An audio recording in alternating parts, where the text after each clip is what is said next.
Hello everyone. I think we'll make a start, but it's lovely to see you all here today. Thank you for joining us at this event on how health drives prosperity in Scotland. A broad issue, but two of the most important ones we face in terms of our health and our economy, our prosperity. My name is Chris. I'm the head of the Commission on Health and Prosperity at IPPR. And I'm joined to discuss this big question with an excellent panel. So delighted to join Michael Matheson, MSP, Cabinet Secretary for NHS Recovery, Health and Social Care. Angela Mitchell, Head of Nesta Scotland, previously a senior charity leader and formerly journalist. And by Philip White on my left, my social buddy, Director of IPPR Scotland. I thought I'd just give a couple of minutes just introducing the topic. We'll hear from each of our panellists for a few minutes on their reflections to this relationship between health and prosperity, and then we will come to audience questions. So please do think of what you'd like to ask, and we'll come to those and make sure we get a decent number of them in as well. I should also say that we're hoping to be joined by Kim Callahan, who should just be en route, so should have a fifth panellist as we go through. So, the Commission on Health and Prosperity, just to give a little bit of background to our initiative, is really focused on one formative hypothesis, that a fairer country is a healthier country in turn is a more prosperous one. And we're really interested in both directions of that, and that channel through from the fairness of the society that we live in, all the way through to the fairness and the overall strength of our prosperity. What does that mean in terms of Scotland? Well, it means that if we're thinking about the kind of broad trends, then we probably start with some of the, as with other UK nations, some of the challenges that we've seen around health, both in terms of some of the challenges around healthy life expectancy through into what we've seen during the COVID-19 pandemic. And we need to start to think, our hypothesis would suggest, about how that relates through to our economic outcomes. And so I just want to give a few bits of analysis that the Commission has done. Firstly, that it shows that, first and foremost, that in Scotland, the onset of sickness, whether that's a mental health condition or a physical health condition, translates very strongly through to people's labour market outcomes. That means someone's ability to get work or to find work. It also means if someone's out of work, whether we'd expect them to go on and come into the labour market, or whether we'd expect them to stay there. In turn, that means that if sickness has a really big impact on labour market outcomes, it also has a big impact on earned income and on how much capability we have to earn.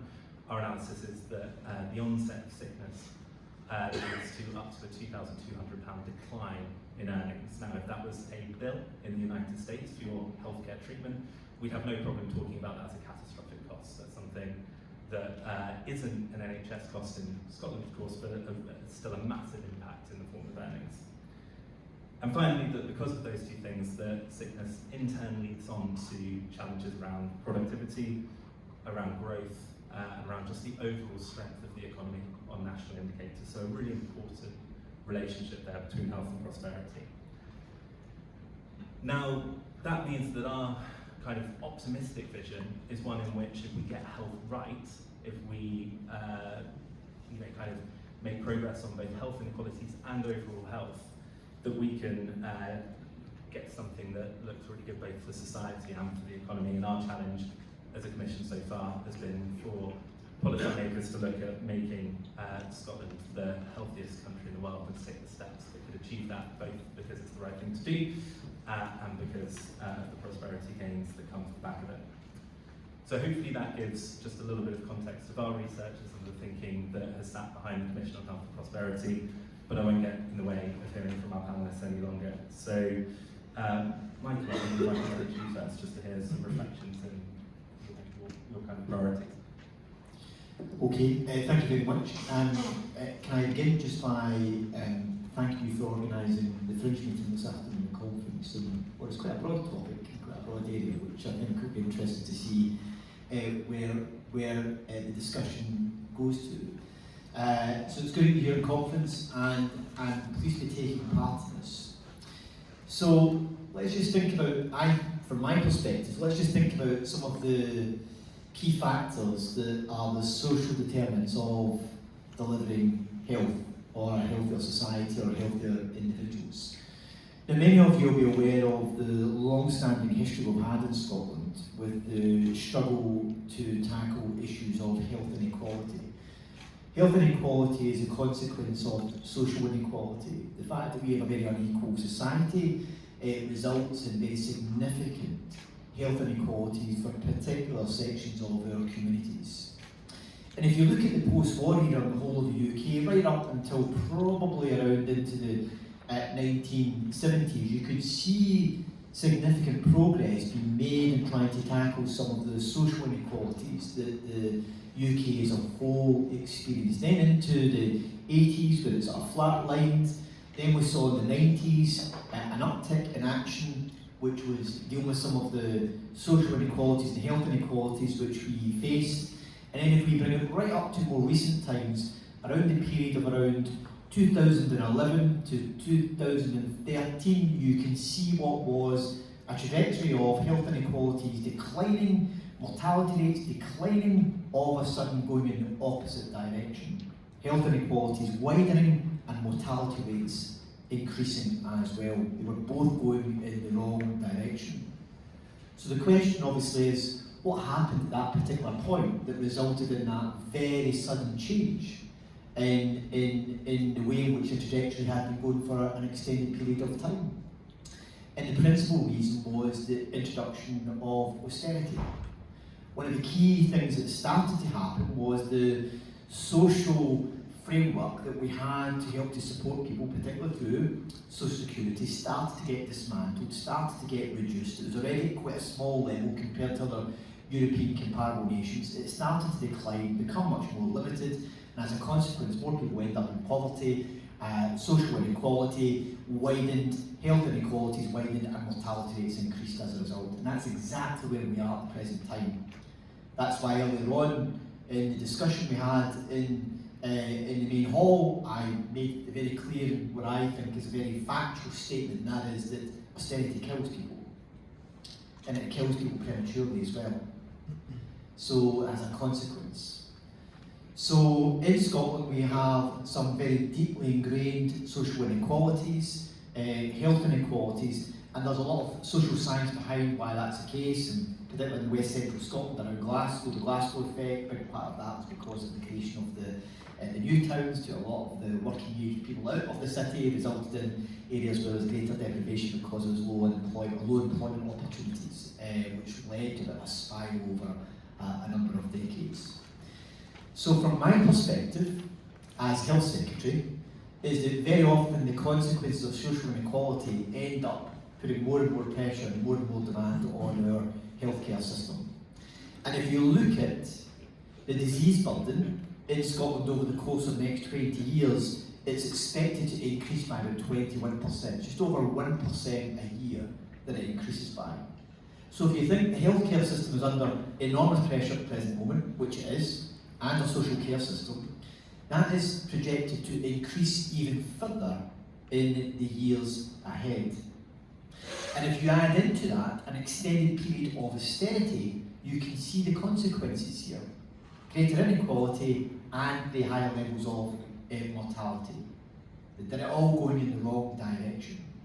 So the challenge we have, I think, is over several different levels about actions that we can take to try to address these things. So you'll often hear politicians talk about creating a preventative healthcare system. A preventative healthcare system only takes you so far because it can deal with some of the issues around behaviour. So whether it be smoking, whether it be drinking, etc., actions that we can take to try to help to change people's behaviours, which will take us so far.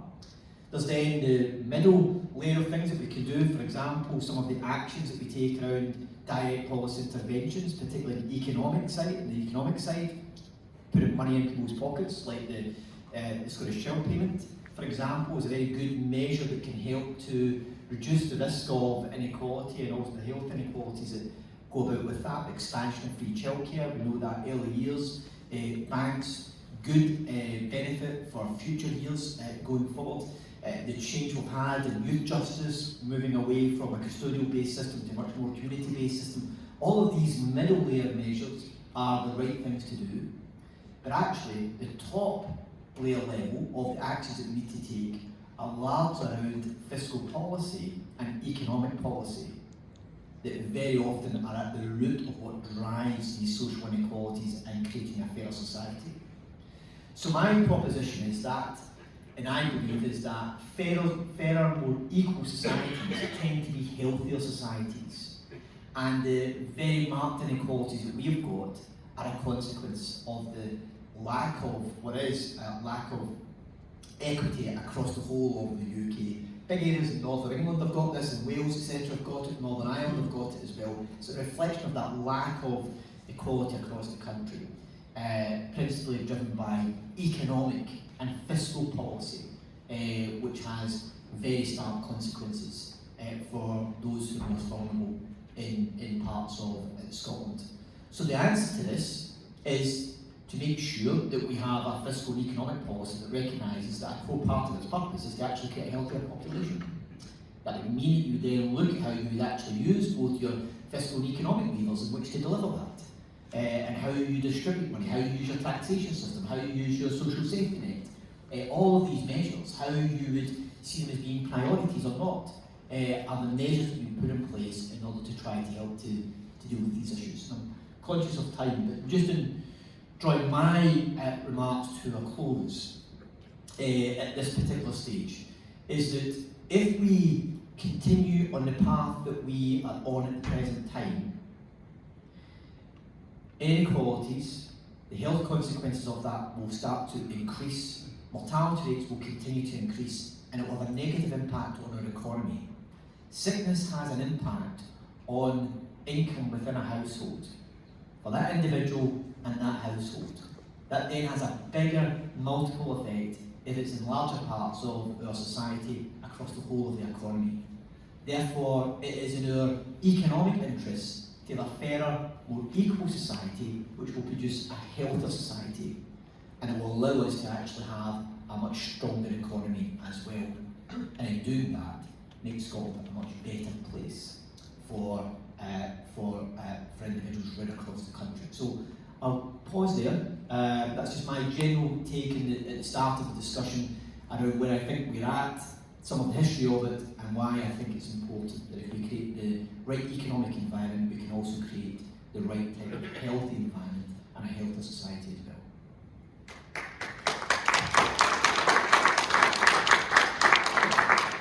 Brilliant. Thank you very much, Michael. I think that talks to kind of those key themes of where we've come from, how that relates back to the decade we've just seen, and then what's the size of the prize. Angela, I wonder if we can come to you next for some of that.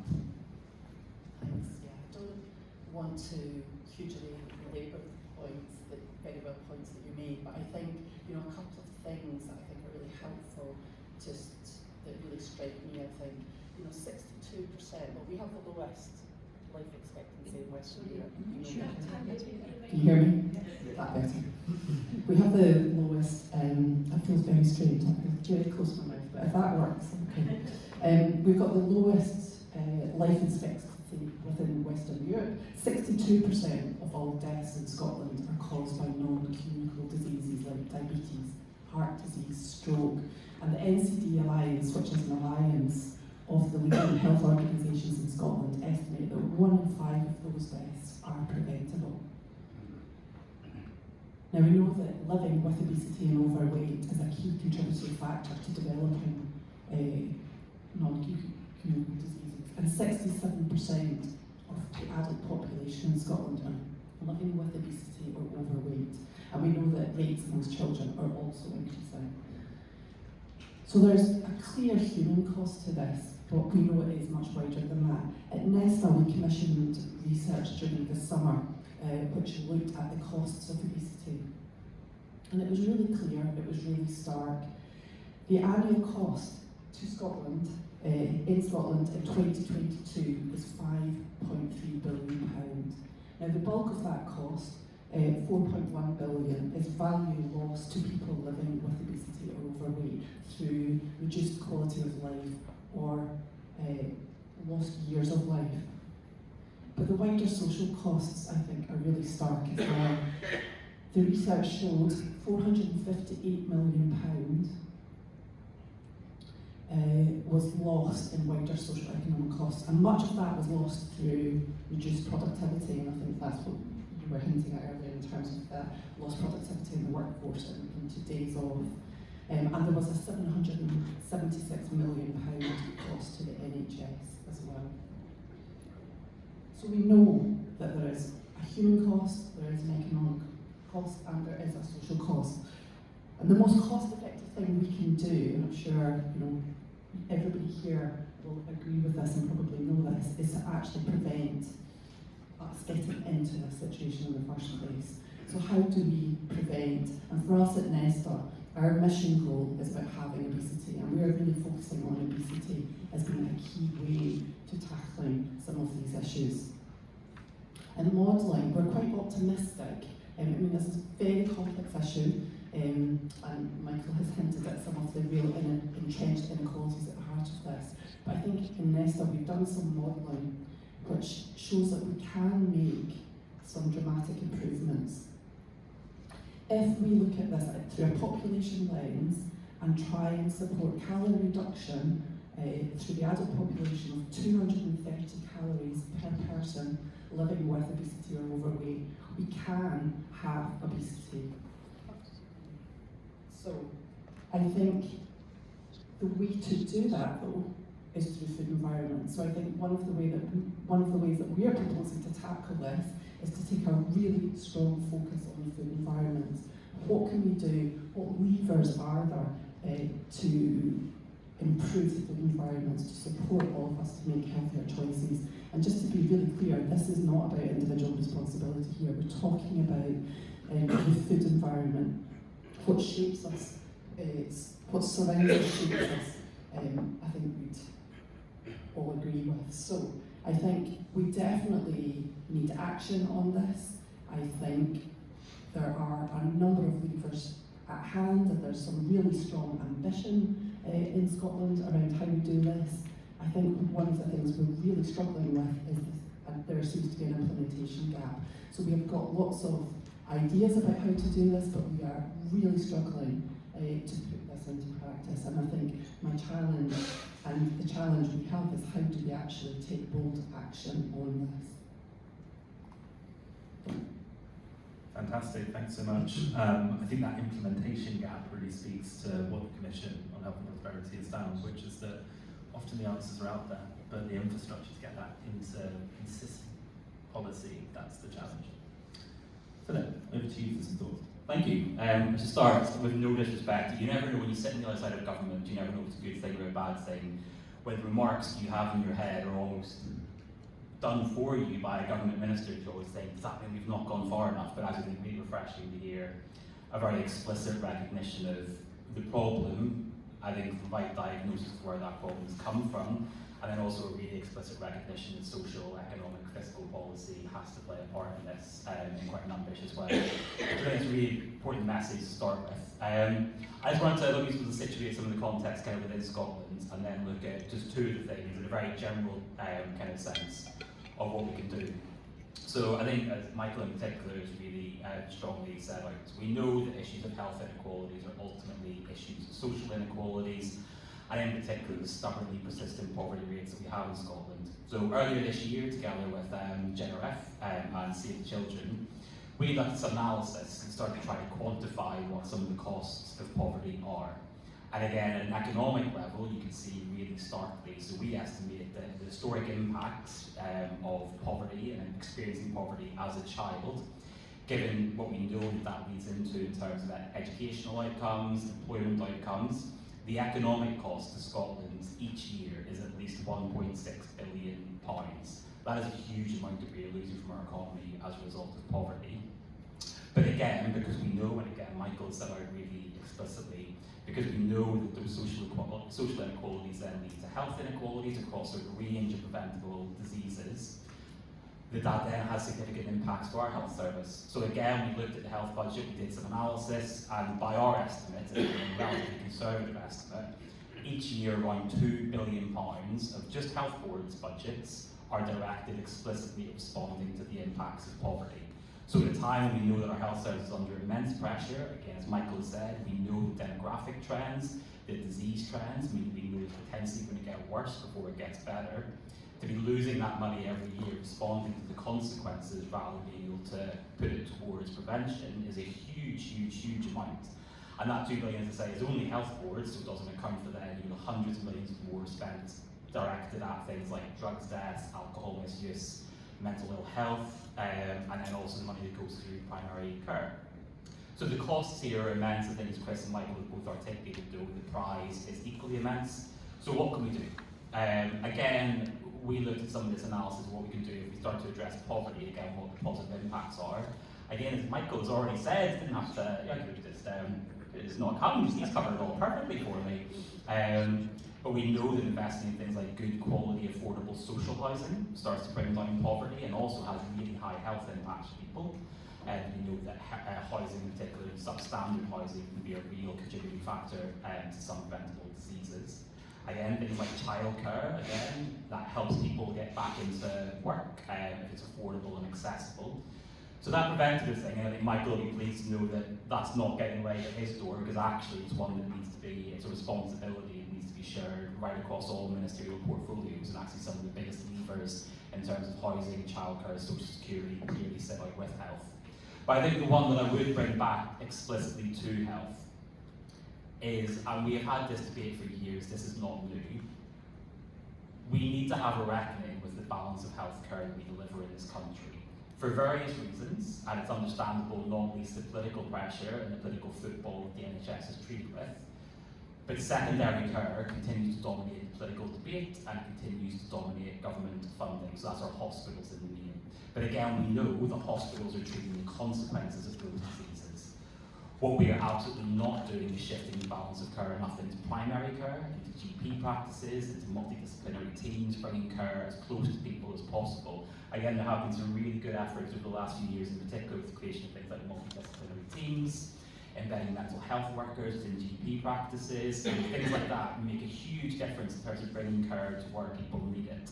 But at some point, I think we need to have that kind of really serious debate about actually where do we deliver care and what does the appropriate healthcare system look like, and what does that mean in terms of the balance of where care is delivered and how it's delivered. And I really hope, it's one that, as I say, we have attempted to over the last few years, and I think actually have got a lot of sympathy with the government, because even some relatively minor reforms have been treated as though there's been a threat to kind of remove people's right to access A&E or kind of undermining the role of secondary care. Even with relatively minor reforms, if we are genuinely to fix this, that is going to require grown-up political and public debates, and say, about that balance of care and how or where we provide it. Brilliant, thank you so much. So we'll come to audience questions in just 1 minute, but I want to say Chair's prerogative just to ask one question, if that's okay.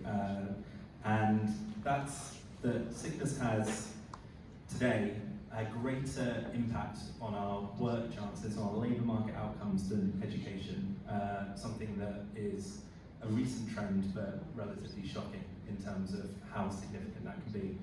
Now, the reasons for that are mental health and the rise of mental health problems, the stalling of prevention that we've seen across the UK and comparable countries over the last 10 years in particular, the rise of intergenerational care and some of the challenges that poses. And Michael, I suppose my question is, does that statistic, does that finding change how we need to think about health policy as a whole, and are there ways that we can embed that in how we approach it? Look, I think that's a really good challenge. And if I was to say to you that I think one of the real challenges we have is not just in terms of dealing with the issues, the social determinants that impact on the creation of health inequalities and the ill health and all the costs that has to individuals, households, and to our wider economy. It is about creating a healthcare system that is a sustainable system and is more effective in actually dealing with some of these issues as and when they arise. I think your challenge around the system is a good one. because there are, what I see, the way I look at the way in which the system should operate, is that there are 4 parts to it, okay? First is the patient, the individual, should be a person-centred, patient-focused service. Second level is social care, because social care is absolutely critical to supporting the delivery of our healthcare system. They go hand in hand in partnership. The third area is in primary care, to create a sustainable healthcare system, and I believe a healthier healthcare system. All routes to achieving that flow through primary care. And the fourth area is secondary or acute unscheduled care provision as well. However, if you look at the system, it's almost in the complete reverse. It goes secondary care, primary care, social care, and then the patient at the end of that process. And in my view, you actually have to turn the whole system round. And that's quite a big debate to have. You know, I was struck by, the first visit I did as Cabinet Secretary for Health was to the new health centre in Clydebank. Fantastic facility. There's about 90 GP practices there. Don't ask me why there's 9 practices there. There's 9 practices in this new building. Great gyms, all the facilities there. Absolutely no diagnostic services delivered there. No imaging services being provided, etc. Now that's not a criticism of what's happened, but it's how the system operates at present time. If you think about how we can deliver healthcare in the future, my view, it needs to be much more closer to people and to communities. That means moving things that take place in secondary care out into primary care. That means getting physios, OTs, speech therapists, radiographers much more into the primary care space as opposed to being in the secondary care space. And the reason I say that is because it helps to facilitate earlier intervention, and actually it can offset much more, what can very often become much more complex care needs that will have to be prevented in the future because of the wrong intervention at the wrong time. So, my view is that the existing way in which the system operates is not in balance, and actually I believe that we have to reset that balance, and it's something which I'm already giving consideration to. 6 months or so in the job, we're already doing work around what I think should be the future direction of our healthcare system, and all routes to a sustainable, healthier healthcare system, in my view, are through primary care. The final point I would make on this is that mental health is now one of the biggest factors that we now find is raised with us on a regular basis at a governmental level that is having an impact on, for example, businesses that would say to me is that that's their number one issue that they have around that. The expansion and development of mental health services is one thing. The second thing is how do we create work environments that are more supportive of individuals' mental health?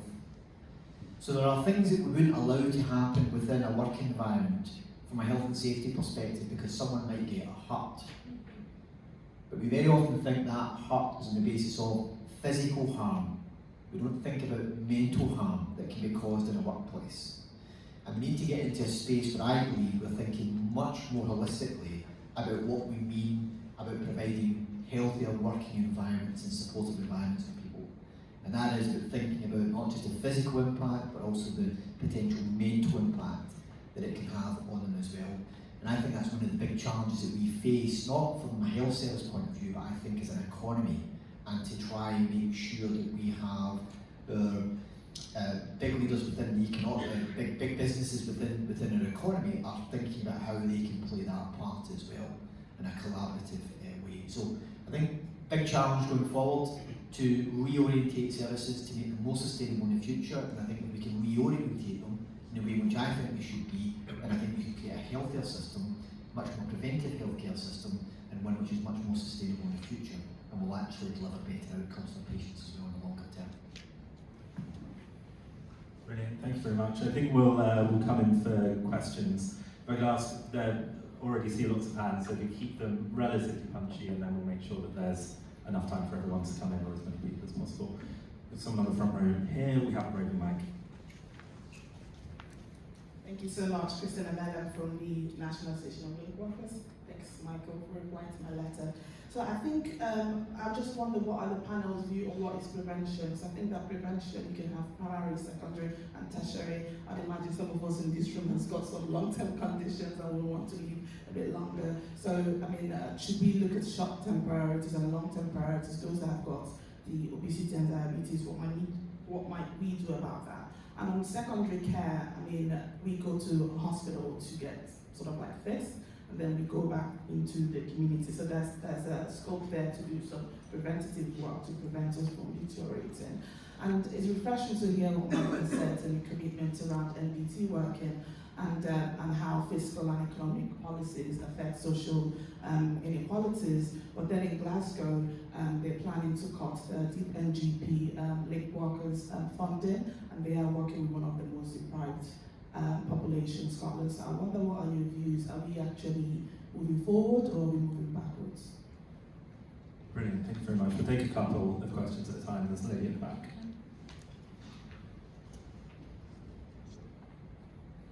Thank you very much, and thank you all the panel.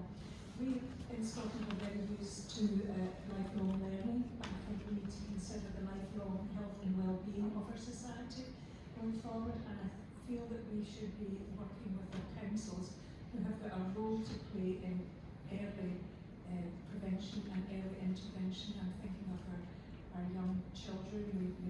Scotland has been very good at implementing the Daily Mile, and we need our young people to help their parents or grandparents, my age group, to be more active and more health aware, whether it's diet or whatever. But I think councils have got a role to play in this, and that, I think the Cabinet Secretary mentioned bringing things closer to communities. That is closer to your communities. So I think we also need to we know about the challenges, but we need to focus on enablement. People are able, but we need to put things in place to enable them to take control and help themselves. Brilliant, thank you very much. We'll take one more. We'll go to the front row on this side this time. Hello, Pete Ritchie from Norwich, Scotland. Michael, I thought you set out the determinants health really well there. But I think you skipped over a little bit of preventive stuff, because we've made good progress, I think, on smoking and alcohol in Scotland. Where we haven't made progress, as Angela says, is on diet. And I think we need to move beyond the sort of don't eat that biscuit way of thinking about food. We've got a Good Food Nation plan coming out soon in Scotland. First in the world, first framework bill on food in the world. We've got an opportunity, I think, to set a really ambitious national strategy on nutrition that's not just about don't eat the bad stuff, but actually about helping people in Scotland eat the good stuff. Food's not going to sort everything out, but maybe 5 or 10% of that health inequalities, of that loss of prosperity that's caused by poor health in Scotland, food could fix that, and it could fix it in a way that actually builds community, supports farmers, and actually creates a virtuous circle. So I think we could do something really exciting on food and nutrition. Thank you. Brilliant, thank you very much. We'll start with those three, but excellent questions. Just to remind the panel here, we've got a question on what do we mean when we're talking about prevention, primary, secondary, where do we go from there? How we can work on with councils better on lifelong health, and that analogy to lifelong learning I think is a good one. And on diet, how we can have a really ambitious approach to nutrition, which is as much about enabling the good stuff as kind of disincentivizing the bad. We'll just go down the line if that's okay for everyone, and Michael, maybe you can kick us off. Okay, so let me try and deal with each of these areas in turn. So I think an issue of prevention. I often hear politicians, including myself at times, talk about need a preventive healthcare system. I'm never entirely sure when I hear politicians and I hear it in the chamber saying we need a preventive healthcare system, they know exactly what a preventive healthcare system is. Because our healthcare system is a very reactive system. It's dealing with the consequences which are very often driven by social determinants, and we do bits of preventive work. So for example, around smoking and alcohol, there's a range of different support services which are provided through our healthcare system. But in my view, a preventive healthcare system isn't something that's delivered by the NHS on its own. Actually, preventive healthcare is the responsibility of a whole range of different parts of our society, our healthcare system, our social care system, businesses, they've all got a collective responsibility to deliver our preventive healthcare system overall. So I think there's a danger that we get caught up in this idea that somehow the NHS has got to be the preventive healthcare system. It's just not deliverable, and it won't happen that way. It's got to be across the whole of society that we've got a preventative focus in itself. So that means that from the health services point of view, at primary care, at a secondary care level, then we should be doing that. There are many things that end up in secondary care that could more effectively be dealt with at a primary care level if the right intervention was provided at the right time, and could be more effectively managed in doing so. Which is why you very often hear the debate around primary care is that we need more GPs. Well, we need GPs, but we need a much bigger, wider, multidisciplinary team to deal with a whole range of different issues and services that could be provided within the primary care setting. So they're both important. It's not one or the other. They are both important. Community link workers provide an essential role in some of our most deprived communities, a really important role, and very supportive of the work that they do. On your question, are we moving forward or are we moving backwards? Well, if we work on the basis that rising health inequality and rising levels of mortality are where we are at the present moment and projected to continue in that pathway, particularly in our most deprived communities, but not only in our most deprived communities, we can see actually in middle income household groups actually having an impact there as well. The answer is we're going backwards. And the reason we're going backwards is because of, as I mentioned earlier on, because of the fiscal policy environment which we're operating, which is having a very significant impact on some of the core services that are delivered in order to be a counter to some of these inequalities. As I mentioned, the whole social network is provided in order to help to support people. We can provide greater levels of, we'll get levels of investment that have gone into providing greater levels of better quality social housing. Have made a significant impact in the quality of housing. I was in the East End of Glasgow just last week, meeting with the Glasgow Centre for Population Health. You can see the investment, the difference it's made in areas like that. However, a lot of the other aspects of the social network have been dismantled. So great housing, we know that's a key part, but actually if you take away some of the benefits and supports that actually were previously there, then you will find that you could sit people with better housing. So as well. So we need to think about it across the whole of the system to deal with it effectively. And I think the point has been made around councils playing their part and the role that they have. That my view is that all aspects of our society have a role to play. One of the things I think is really important from a local authority point of view is how they can play a role in helping to enable communities. Rather than do things to communities, but enable communities and facilitate communities to be able to use the assets that they have to be able to develop, grow, expand services and facilities that best reflect their needs rather than councils doing things to people. Where I'm not having a vote council, but my experience is that by and large councils tend to do things to folk. Government tends to do that as well. Not as good at enabling. We need to become much better at enabling people, and that would be my answer to your point about the importance that they can play. And on your issue about preventative and food, the role that that can play, you know, it is when you think that Scotland has an abundance of fantastic natural food, but some of it is just completely out with the range of the average household, then the work that we do around the Good Food Nation work is really important in trying to help to break down some of those barriers.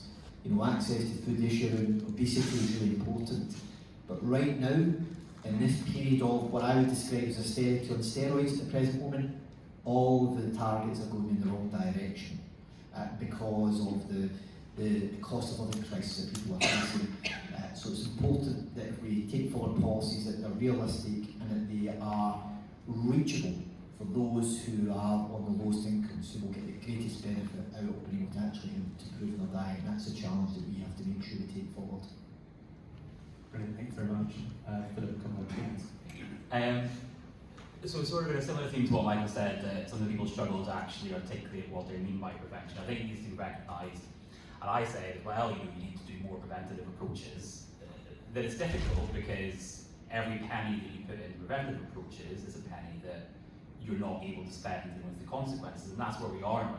We're continually trying to catch up with past wrongs, and we're continually trying to correct for past wrongs. So something has to give. I think it's potentially where it comes back to having that, growing up in that such a, it's always a really silly way to put it, because it implies people aren't having grown up debates, but we need to have that honest debate. So the one that I always come back to, and I recognise the reality of it, government rightly has a commitment to put all health-related barring consequentials into frontline health spending. And again, I can only imagine the political uproar if one year you decided not to do that. But let's imagine in a year where the government has through its own budget increased the health funding every single year, and will reach, actually was due to reach a record level before the end of this parliament, and that was met already. So let's imagine a year where actually, those health consequentials, they're not huge, they're not massive, they've come in here. Actually putting them into the NHS Scotland budget would barely touch the size, because you're talking about a few hundred million. Let's imagine we put that money instead into getting everyone who's homeless off the streets and into good quality, secure housing. Now that's not putting it into frontline health spends, but it absolutely will secure good long-term health outcomes. And again, I think we just need to start thinking about, when we talk about record levels of health investment, we talk about passing on health consequentials, actually that doesn't need to mean it's going into the health system, and start to actually have that reckoning of where are we putting our investment. And I think the other thing we'll come back to today is just part of that. I think the lifelong health idea is fantastic, and I absolutely recognise what Michael said in terms of GP numbers aren't the be-all and end-all, and actually those wider multidisciplinary teams are important. But we do know that over the last few years in particular, while the overall NHS Scotland workforce has grown, GP numbers have fallen. And one of the things that impacts first is continuity of care. So if you want to talk about a lifelong health offer, actually you need to start with ensuring that people have that continuity of care, that they're able to access the same GP if that's right and appropriate. Because all the evidence shows the good continuity of care with a health professional that knows that individual, knows their circumstances, knows their backgrounds, it leads to lower mortality. It enables patients to be able to better and effectively manage their own conditions when they have that continuity of care, and it leads to less acute admissions, so again, eases that pressure on secondary services. So again, this absolutely cannot be a debate about numbers. We can't boil it down to a simplistic debate about that. But we also can't ignore the fact that the numbers are things that, the first thing will impact is the ability to have that continuity of care, which we know can deliver huge benefits. Brilliant. Thanks. Angela? I'm particularly interested in the issue of prevention, because I think, when we talk about prevention, we do think about it quite often through a treatment or a care lens. And I think, 2011, the Christie Commission was published, and at the heart of the Christie Commission recommendations was a focus on prevention. And we accepted that, and yet we are not seeing, I think, bold enough thinking in that truly upstream space. And I think when we look, I was really struck recently in a meeting around prevention of type 2 diabetes, and there was significant investment from Scottish Government went into prevention, early intervention and detection of type 2 diabetes. But the thing that really struck me was the service lead just saying, the numbers of people looking for treatment have shot up. The cost, they don't have the budget. Even if they were able to help all of the people on the waiting list, they don't have the budgets. And even if they had the budget, they don't have enough staff, trained, skilled staff to deliver that service. So, we really do need to move further upstream. It will be 15 years of the Christie Commission in 2026, and I think there's real scope for us to do more bold and innovative thinking around how we truly shift upstream. And it does feel like we're going backwards at times, I think. And I do agree, I think, there is obviously fiscal issues, we're in a cost of living crisis, but a lot of the policy commitments, it's not surprising that we're not making progress. Because a lot of the policy commitments that have already been committed to are just not being delivered. There are a number of policy commitments from the 2018 Diet and Healthy Weight Plan. We're just not delivering those around promotions, around restrictions, promotions, advertising. So we know many of the levers that we need to pull to get this to work, and I completely agree with the point around, how can we be the starting point is let's implement the policies that we know that work, that there is a strong evidence base for, and then let's build on that with much more innovation and bold thinking in that really upstream space. Brilliant, thank you very much. We've got time for one more round. We'll start in the second row there. Hi, is that on? I'm a councillor in Dundee and also convener of the Association of Nationalist Councillors. One of the things that's keeping me awake at the moment is the unhealthy life expectancy of a man in Scotland living in the poorest areas is now 43.9 years. And there's a 24-year gap in healthy life expectancy depending on poverty. And the question is about, we know that that's there, we know that we've got very sound nutritional support for kids getting food, but there's no nutritional supervision of the food that's being provided through food larders and food banks. People with a lot of health-related problems. So my example in Dundee is last year we threw £500,000, which we managed to find, that's supporting food larders. We know we can't spend less than that in the coming year, but we need at least 100 million to do infrastructure and prevention. So just giving the money to the food larders doesn't solve anything, it just mitigates a disaster. And what we in local authorities, like you were saying, Muriel, and at the front, we need to redesign how we support people at that very sharp end, because they've had austerity, they've had COVID, they've got the cost of living. So I think my question is about what support might you be able to give us in doing joint work with IJBs, because it's that thing about saying we need to get the preventative work funded, we need to stop people getting ill, we need to support people most at risk, the opportunity to eat well. I think in Brazil one of the dietary guidelines, the second dietary guideline is don't eat alone, you know, so to have community diners and public places to go and eat. We're doing some of that in Dundee, but we need more money to go into reorganising that infrastructure to ensure that the people most at risk get the best nutrition to support their health before it needs to go into the healthcare system. Thank you. We'll go to third row just over there. Hi there, sorry, my name is Michelle Campbell, I'm a counsellor over in Renfrewshire and I work in the NHS in unscheduled care and mental health. I find that there's missed opportunities. I did a postgrad in clinical governance, of which my outcome was it fails. I feel it's one of the greatest failures of the NHS at large. And procurement, I could scream all day long about that. I think that there's too many consistent practices which could actually make a huge difference to where that money could be reinvested. I suppose my question is along the theme of culture. I think HSCPs have been great in terms of making a real shift and changing that MDT working, but there is still disciplinary, different disciplines have different ways of working. For example, I feel, and we must no disrespect if there's anyone with this discipline in the room, doctors still have certain legal responsibilities, and therefore if the buck stops with them, they feel they have to make that decision in a certain way, and so sometimes those conversations can be really difficult to have. When it comes to, for example, unscheduled care, there is currently a review in NHS GGNC of unscheduled care and mental health. I work with a team of individuals who are very well versed. I work in crisis management, people who are acutely unwell, extremely unwell, and we would love to do a hospital at home type setup like you do with general hospitals, but there's always a limit in capacity, and I feel mental health we've still not quite broke that mould yet. And this is a real opportunity in NHS GGNC for us to really take that and run with it. Make crisis teams do what they should do, which is we should be an alternative to hospital-based care.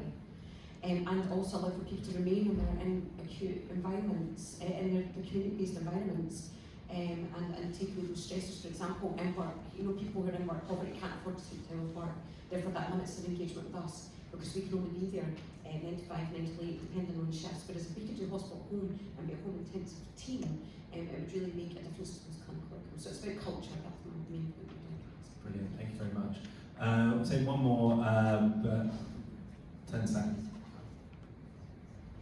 All right, we'll take both as these hands have been up consistently, so one here, and then we'll wrap it up. Thank you. Ian Kemp, Kukupuri, NHS pensioner. I've so many things from my past work experience have come up with this. I find the monetisation of so many of the statistics unhelpful because it implies that we can move the money from there to there in a very short period of time.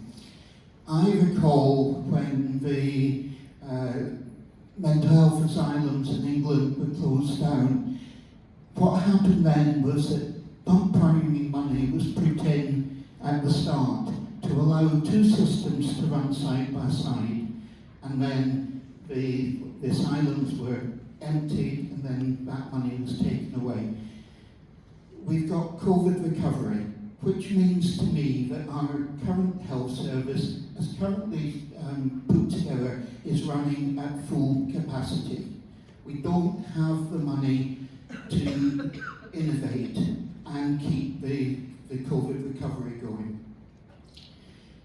We're here as the SNP, we're looking for independence. I can't see the money changing in the short term, but I really do wish that as a party we could put together some form of vision of how an NHS in an independent Scotland would change for the people, so that we can sell that vision when we're out on the street. Brilliant, thank you very much. Then there's a final one here.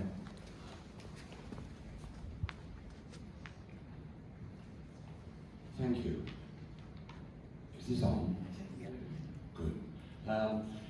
My question is really a much more long-term one, and I pose to IPPR really, in terms of the incredibly ambitious targets for health that IPPR have set.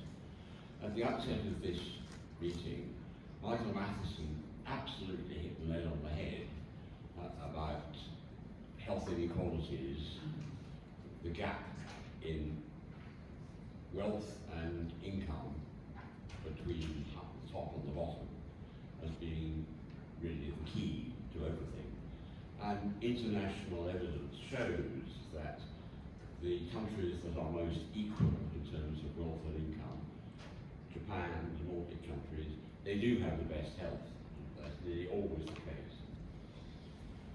But if we draw down from that and look at the main causes of death and disease, very early death as I pointed out, the risk factors for those causes of death in Scotland, just about half of them are dietary.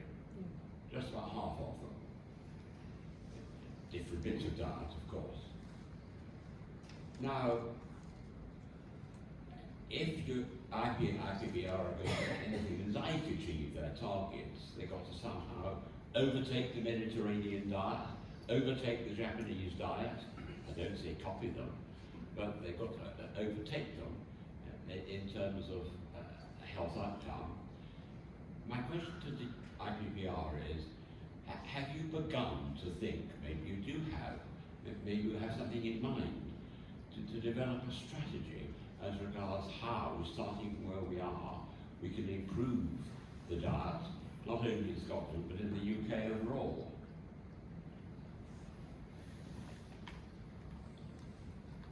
Brilliant, thank you very much. So let me take the question directed to IPPR, and then we'll go down and any concluding remarks, then feel free to put them in at the end. So the answer is that absolutely understand how ambitious those kind of goals are. I would say that the idea of becoming the healthiest country in the world is the very edge of what's possible. The thing that really inspires us is that some other countries have demonstrated it. So you mentioned Japan, a country that went from the least long-lived country in the 1970s to the most long-lived country today, and combine that with gains in health benefits. You're absolutely right that nutrition was an engine of that, as was innovation, as was a change in the societal understanding of health and prioritisation of it, and a range of other things as well. And I think that speaks to what the policy agenda needs to be. It needs to be a combination of the things we're talking about here in terms of nutrition, in terms of some of the other big social determinants, but also in terms of healthcare reform. We have put out some early thoughts, some interim reports on that. We will have our final report for the Commission on Health and Prosperity, a blueprint for the future, out in May, and it will look to exactly that. We'll look to set out the kind of step-by-step ways in which we can, over a decent period of time, albeit we can achieve some of those goals. Let's come down the line and just any concluding remarks and ask any of the questions you'd like to pick up. Thanks, yeah. I think I completely agree that what we're eating is making us ill. I don't think we can deny that at all, and I think that's why at Nesta we've taken such a strong focus on obesity and reducing obesity prevalence as a way of delivering a healthy life. And we're doing quite a lot of thinking and on work in this space, and one of the things that we will be publishing next year is a blueprint, which is an online tool which will look at the impact of different policies on this space, which will hopefully help inform policy thinking and development in this space. But just picking up on the point on culture, because I think it is really key, and we've got an uphill battle, haven't we, in terms of improving our food culture. And we haven't hugely touched on the role of business today in that space, but I think we cannot improve our food culture unless we are having a very honest conversation about the role that industry plays here, particularly in the marketing and promotion of food. Because, and again, it takes us back to food environments, and that's why we're convinced that food environments are absolutely the space where we need to be really focused on to deliver social good. So at Nesta last week we announced an innovation partnership with ASDA, because we think we're going to have to work with industry here and work with big retailers like ASDA. And what we're aiming to do there is design, test, design and scale, hopefully solutions which meet both the needs of delivering healthier choices and healthier food, so that we're promoting healthier choices over high fat, salt, sugar, non-discretionary items, but at the same time helping industry and retailers meet their commercial objectives, because we're going to have to find a balance there to help us shift that culture and also therefore to create impact. Certainly, in terms of delivering on the ambitious policy goals, trying to deliver reduced childhood obesity by 2030. And we're way off track at the moment, so yeah, lots of work to do, but I think there's clear next steps. I think it's really good, the idea of not talking about businesses yet. So again, we know COVID didn't cause this, but it highlighted it, in some cases exacerbated it. There's a growing cohort of people who are long-term inactive in Scotland, and a huge proportion of those as a result of a long-term ill health condition or disability. But actually they're inactive, but again, a big proportion of them want to work. But again, we know that we have a workplace that too often is very inflexible, doesn't meet their needs. So that just creates a vicious cycle in that you have a long-term health condition, you want to work, but you face a labour market that's inaccessible. That means that then impacts your income, that creates social inequalities, and the cycle continues. So yeah, absolutely this cannot all rest with governments. There needs to be a recognition that actually, given it is an economic issue as well, this needs to be with business. But in terms of concluding remarks, as Chris said, we'll be doing lots more work on this over the next year. We're really excited about where it can go. I think in particular, really excited in the context, obviously, that very clear willingness and recognition of government of where the problems are, and really what the prize on offer is. So I think I would just finish as I started. We need to make that shift to prevention. It's difficult, but something has to give eventually. And on the other side, we need to have that grown-up serious debate about the balance of care we provide in this country and what that looks like and where it's delivered. Because again, the benefits for communities and individuals are immense if we can start to really, it's called primary care, but at the minute it is a secondary concern. If we can start to actually put the primacy in primary care, there's a huge prize on offer. Okay, so I think I'll try and deal with a couple of the issues that have been raised, and can I just say that in discussing the whole issue around how we create a healthier society, is that we shouldn't lose sight of the important role that social care provides within our society. It's a hugely important component within how we sustain our health service and how we sustain some of our communities as well, and also it's a major employer in the country as well, and I just want to put that out there to make sure that folks don't lose sight of that in this particular discussion. In terms of, I was interested in the point around culture, because my experience as a minister over the course of the last 13 years is that it's much easier to implement structural change, much more difficult to implement culture change. So you can create as many new bodies and organisations as you like, and new structures for them all to work together, and find that the culture is a problem. And just to give you an illustration of that, is that when the individual was talking about some of the long-stay hospitals that were closed back in the early 1990s, late 80s, early 1990s, the then health minister at a UK level, because there was no Scottish Parliament, was a guy called Tim Yale, who introduced the NHS and Community Care Act 1990. And a key part of that was to help to support the transition from long-stay hospitals into communities. And then we went through, the reason for that was to create greater integration between health and social care. Then some of you may recall there was a thing called the single shared assessment. That was going to be the next answer to creating integrated care. And then it was the Joint Futures programme that was going to create integrated care. And now we've got integrated joint boards and health and social care partnerships that is going to create more integration of it. So we have gone through a whole iteration of different approaches to try and help to get key parts of our system to work closer together. And my experience as someone who used to work in the system is that the biggest challenge we've got is actually a cultural difference. There's not so much a structure. We have to structure some of it, but structure can be dealt with. It's more to do with culture, it's a challenge. So that remains a challenge, which is why we have to try to and affect change. And I think one of the things that we can see, some of those changes happening. I was new, what's still being built, the new Parkhead Health Centre, community hub has been created. It's a facility that has a number of GP practices, it's got community healthcare services in it, it's got a library in it, it will have the CAB based in it, it's got other community-based programmes based in it, which the council are putting into it as well. So it's a joint programme that's been taken forward, and I think we need to see much more of that type of joint approach, working with communities, because the reason of taking that approach is because that's what the community said they wanted. So we need to listen to people and we need to act on it and what communities are looking for as well. I suppose I could just draw my remarks to a close on what is a huge area that I suspect could be here for hours debating and discussing, is that my general view is that we know what the problem is, and by and large we know what the answers are. The big challenge we have is being able to, in politics, is to take long-term decisions that we know we'll get long-term gain from, despite the fact that very often politics is played on the short-term basis. And some of the political narrative and some of the political debate drives decision-making that isn't always the healthiest in delivering better outcomes. And the challenge you will always have in politics, and I have that as a minister, is that trying to reset that debate. Very often, when it's in a closed room, folk will say, great idea, but then when you're on the floor of the chamber, very often those folk who thought it was a great idea take a different approach. You just have to look, it's the same in net zero, the climate change agenda as well. You need to take long-term decisions to make impact.